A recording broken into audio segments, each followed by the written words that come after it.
Já estamos de volta com o Hora Geral aqui na Santa Cecília TV e eu vou conversar com meu amigo Paulo Sérgio Brito Franzosi. Ele é gerente regional do Sebrae. Tudo bem, Paulo?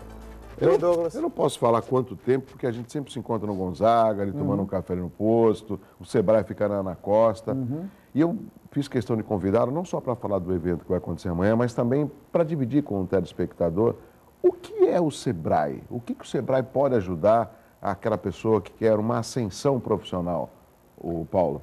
Então, Douglas, o Sebrae é o serviço de apoio à micro e pequena empresa, né? Ele está em todo o Brasil, né? E aqui no estado de São Paulo nós temos 33 unidades, 33 escritórios regionais espalhados, fora os postos de atendimento do Sebrae e também o Sebrae Móvel. Aqui na nossa região metropolitana?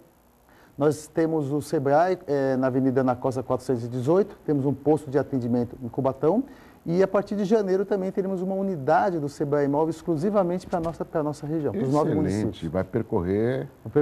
Nós já realizamos isso, né? Inclusive ontem estivemos em São Vicente, amanhã também estaremos em São Vicente, né? Na quinta-feira, justamente para poder aproximar cada vez mais o Sebrae da população e levar o que é a nossa missão, né? Fortalecer, aumentar a competitividade dos pequenos negócios e fortalecer o empreendedorismo também. Ô, Paulo, às vezes eu vejo você falar, eu já conheço, tive a oportunidade de entrevistá-lo algumas vezes, inclusive na rádio. O Sebrae, a meu ver, ele é importantíssimo.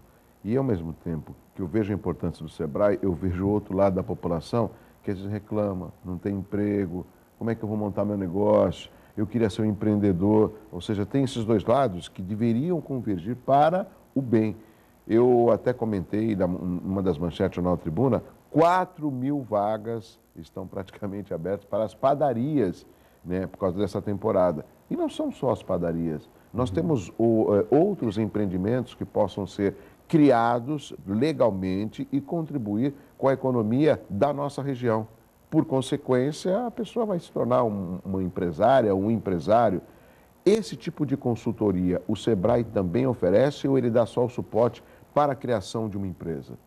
Então, o Sebrae, ele estimula cada vez mais o viés empreendedor das pessoas, né? Ele tenta cada vez mais estimular isso, mas principalmente fortalecer os pequenos negócios, os donos dos seus negócios, como eles podem melhorar dia a dia o seu negócio, né?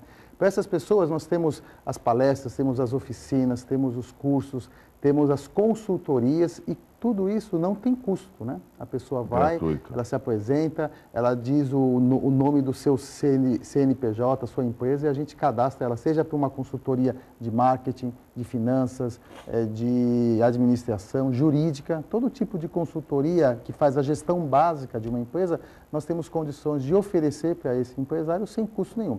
Além disso, as palestras também desses temas, né, que justamente visa capacitar cada vez mais o empreendedor para que ele possa fazer a melhor gestão da sua empresa e, consequentemente, ter todo o retorno financeiro disso. Por exemplo, o borracheiro, ele está lá, está instalado, está no local, o Sebrae pode ajudá-lo a que ele possa aperfeiçoar o seu trabalho, oferecer de uma maneira totalmente mais profissional e daqui a um tempo ele montar outra borracharia no outro bairro, ou seja, que ele tenha um crescimento profissional no seu empreendimento? Então, vamos pegar o exemplo do borracheiro, né? Então, o borracheiro, ele tem necessidades de fazer a administração da gestão das suas finanças, das suas entradas, das suas saídas, do capital de giro do dia a dia dele. Ele tem que comprar um pneu, ele tem que comprar um reparo, ele tem que comprar uma máquina, ele tem que pagar a conta de água. Como é que é feita a gestão financeira dessa empresa? Ele tem que pensar em marketing do trabalho dele, é só colocar o pneu do lado de fora, né? Como é que ele faz o marketing dele? Ele divulga isso para a Redondeza, ele divulga isso para as outras empresas que podem levar serviço também de borracharia para ele, né? Ele tem todo um descarte lá de pneu, de válvulas, de câmaras, né? O que ele faz com isso? Ele revende isso, ele guarda, ele recicla. Como é que é feita essa gestão? Então, até uma consultoria de qualidade também a gente pode desenvolver para essa pessoa. Então, assim, são todos os aprendizados que ele pode ter para fazer a melhor gestão, para ele poder ter um saldo positivo disso, né? E um saldo positivo de ter mais...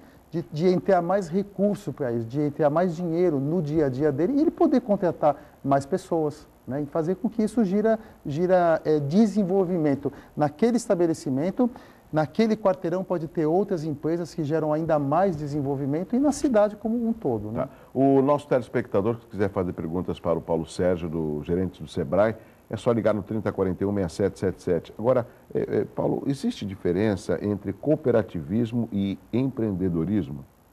O cooperativismo não deixa de ser uma forma de empreendedorismo. Né? O cooperativismo justamente é uma junção de pessoas de um mesmo segmento, com uma mesma intenção, querendo desenvolver algo e por isso se junta em cooperativa. Cada vez mais nós recebemos pessoas nos procurando, instituições nos procurando, que querem ajudar cooperativas de pessoas que cuidam de resíduos sólidos para descarte, certo. Pessoas que trabalham com costura para fazer uniformes. Então, assim, cada vez mais tem mais pessoas pensando nisso. Mas para o cooperativismo, tem que ter um número mínimo de 20 pessoas trabalhando com isso e sempre com foco de todos trabalharem com o mesmo foco, com o mesmo ambiente, com o mesmo objetivo. Porque numa cooperativa, não existe um dono e os empregados. Todos são donos, todos são gestores do seu negócio. Então, o correto é você ter uma divisão de quem faz o quê e todo o recurso que entra na cooperativa, ele depois é dividido por horas de quem trabalhou. Quem trabalhou mais recebe mais, quem trabalhou menos recebe menos. E esse cooperativismo ele pode se tornar um empreendedorismo ou não? Não deixa de ser um empreendedorismo, porque são pessoas trabalhando em busca do seu sustento e podem justamente com isso contratar outras pessoas dentro dessas cooperativas para poder fazer o trabalho ou até mesmo agregar novos cooperados. Né? A gente sempre diz, Douglas, que depois do sonho da casa própria, o principal sonho do brasileiro é ser dono do seu próprio negócio. Né? Então, seja ele por meio de cooperativa, seja ele por meio de ser o microempreendedor individual, que é o MEI, né, que você conhece muito bem, que seja a questão de abrir uma empresa, tudo isso gera desenvolvimento numa cidade. Né? E isso é o mais importante hoje em dia. A gente vê tantas pessoas que passam por aqui diariamente, né, falando sobre desenvolvimento, mas é por meio da micro e pequena empresa que cada vez mais tem um desenvolvimento. 99% dos estabelecimentos da nossa região são de micro e pequeno porte.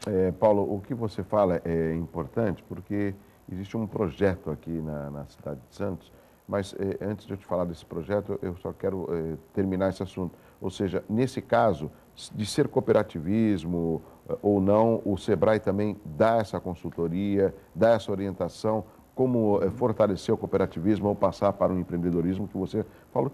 Quais são... Então, nós damos o apoio não somente na formação de uma cooperativa. Pessoas que têm interesse, tipo um grupo de pessoas que têm interesse ou instituições que têm interesse de montar uma cooperativa, nós damos toda a orientação para a formação dessa cooperativa e uma vez essa cooperativa formada, também podemos dar toda a orientação de como fazer uma melhor gestão do dia a dia dela. Porque a gente percebe, Douglas, não somente a cooperativa, como também os empresários, eles pensam muito rapidamente em montar uma cooperativa, ou melhor, uma empresa, um CNPJ, vamos ser mais genérico, né?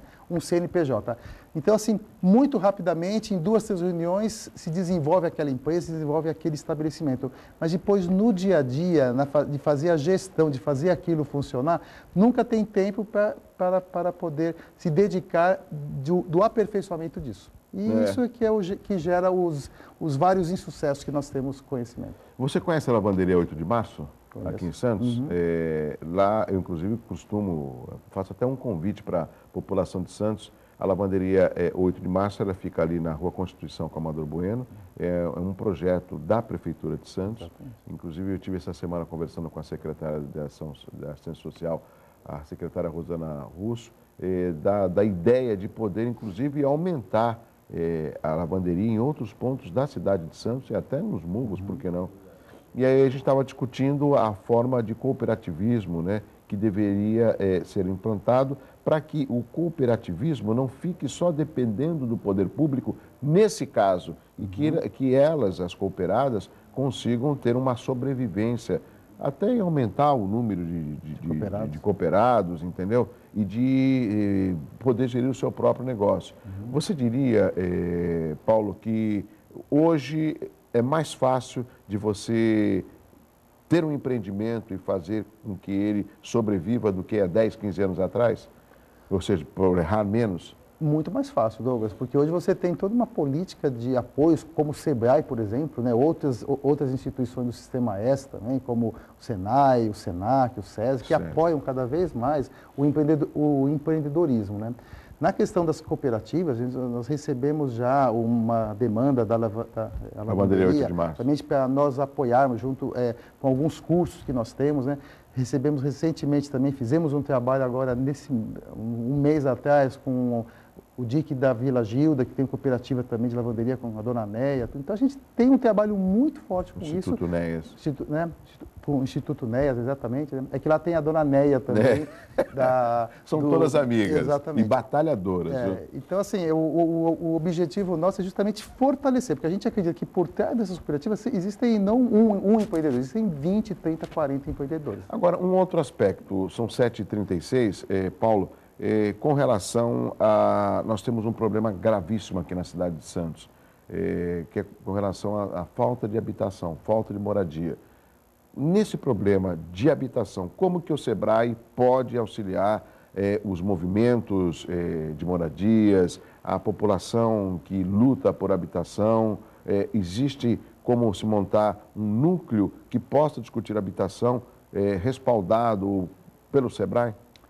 Essa questão de habitação tem a ver com a Secretaria de Habitação, que não é muito o trabalho, não é o trabalho que o SEBRAE se empenha. Mas o que nós fizemos recentemente, já como um piloto até em outras cidades, é levar a unidade móvel do SEBRAE para dentro das unidades habitacionais, dos conjuntos habitacionais, justamente para dar a informação do microempreendedor individual, que são aquelas pessoas que têm uma maior concentração dentro desses ambientes. O que é um microempreendedor individual para o seu telespectador, né?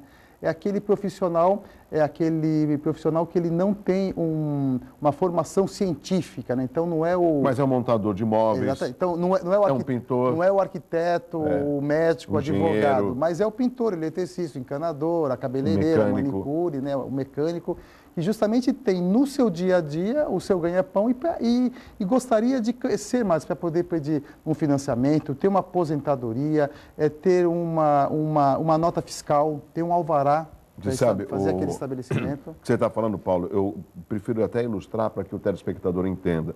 De repente você tem, nossa, você é um bom mecânico e caramba, você não quer ir lá na empresa do meu pai para você fazer um serviço? Eu vou te apresentar. Aí apresenta, olha, pai, esse aqui é um mecânico de mão cheia. Deixa eu ver o teu trabalho. De fato, você trabalha muito bem, você limpa direitinho, o carro ficou bom.